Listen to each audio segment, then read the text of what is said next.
have it, Christine eventually did encounter a man by the name of Carlos Jones. Intriguingly, the initials on the treasure box matched his name. Carlos seemed to know more than he let on, observing Christine's struggles from a distance. When Christine approached Carlos, he offered a warm smile and introduced himself. However, instead of immediately explaining the purpose of the objects, Carlos engaged in casual conversation. He spoke of the beauty of the island, the challenges of survival, and the importance of self-discovery. Still oblivious to the true nature of the objects, Christine grew frustrated. She wondered why Carlos seemed so cryptic, failing to realize that he held the key to unraveling the puzzle. Despite his attempts to guide her, Christine dismissed his advice. As time passed, Carlos waited patiently for the right moment to reveal the truth. He shared stories of his own struggles, dropping subliminal hints about the interconnected nature of the items in the treasure box. However, Christine remained resistant, clinging to her own beliefs and emotions. Months passed on the island, marked by the relentless rhythm of the waves and the changing hue of the sky. Christine, determined to unravel the mystery of the treasure box, persisted in her solitary quest. Each sunrise brought a new glimmer of hope, and each sunset left her grappling with the same unanswered questions. During this time, she often encountered Carlos Jones, the figure who seemed to understand the island's secrets. Carlos, observing Christine's pursuit from a distance, approached her with a warm smile and a willingness to guide her through the cryptic journey. However, Christine dismissed her own determination to decode the parables. She saw him as an intruder in her solitary exploration, an unwelcome distraction from her relentless quest for understanding. Carlos, with his patient demeanor, once again shared stories of his own struggles and offered subtle hints about the nature of the objects. He spoke of the island's mysteries and the wisdom hidden within its folds. But despite his genuine intentions, once again, Christine was driven by her own stubbornness and remained resolute in her decision to navigate the enigma alone. As days turned into weeks and weeks into months, Christine shifted through the sands of the island's secrets. The rusty key lost some of its luster, the light bulb flickered with diminished brightness, and the watch continued its steady ticking, measuring the passage of time that slipped through her grasp. Carlos, a silent observer to Christine's persistence, continued to offer guidance. Yet she forged ahead, determined to unlock the secrets herself. The language of the parables remained elusive, hidden behind a veil of misunderstanding. The island, once a mysterious sanctuary, was beginning to feel more and more like that prison she imagined before. The whispers of the palm and the distant echoes of waves seemed to carry louder and louder and louder.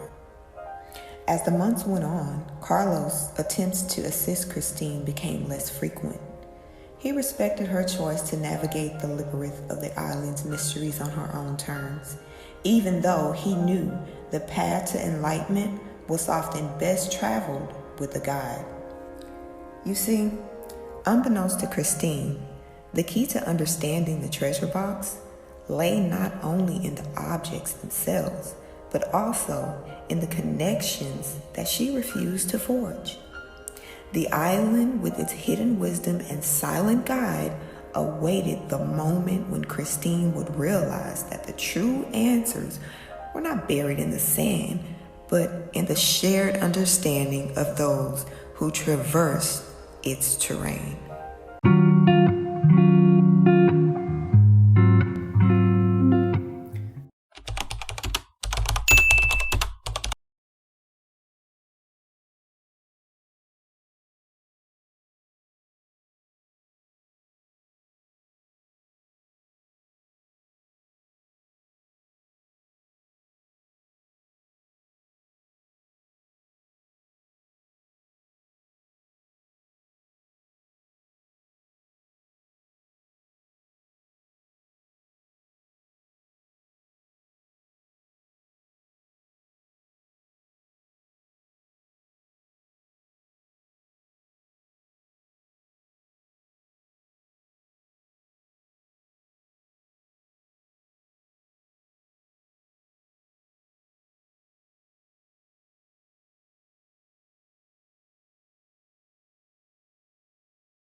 There was a time when Christine clung to the belief that the rusty key held the keys to her escape from the island's mysteries. The island, with its myriad possibilities, became her canvas for experimentation. First, she wandered, discovering ancient-looking doors on trees and makeshift huts that seemed to suggest hidden chambers. The key, held with anticipation, scraped against the rustic locks of these structures. Yet, with each hoping twist and turn, the key proved incompatible. It was almost as if the island itself was refusing to unlock the secrets it harbored. Christine shifted her focus to the rocky cliffs that bordered the island. The sound of waves crashing against the rocks seemed to conceal hidden caves or passages.